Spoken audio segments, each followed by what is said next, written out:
یہ ہندو لوگ ایسا کرتے. شراب اب دیکھیے کوئی شخص ہے جو شراب کو برا نہ سمجھتا, ہر کو برا سمجھتا ہے. شراب ہے بری, قرآن نے اسے برا کہا, ہم اسے برا جانتے ہیں. جو شراب پیتا ہے اس سے بھی کبھی ہوش میں پوچھو یا شراب پی ورنہ سواب مل رہی ادھر کون ہے یار گندی ہے, یعنی ہوش میں آ کر بھی شرابی بولتا ہے شراب بری ہے. حد ہو گئی ہے, جو بری ہے اس کو مانتے ہو اور جس کو قرآن نے اجازت دی اسے برا کیوں کہتے ہو؟ میری مراد دوسرا نکاح, میری مراد دوسرا نکاح. اس سے قطعاً کسی کو اعتراض ہونا نہیں چاہیے.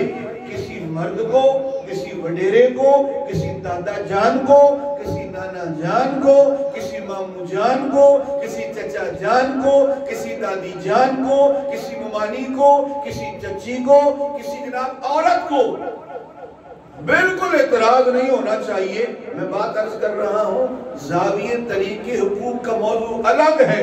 میرا موضوع یہ ہے جب اللہ کا دین اجازت دیتا ہے کہ دوسرا نکاح کر سکتے ہو تو رکاوٹ بننا یہ گناہ ہے. تو میں یہ کہہ رہا تھا نکاح کرنا اللہ پاک نے ہمارے لیے دین کا حسن رکھا ہے.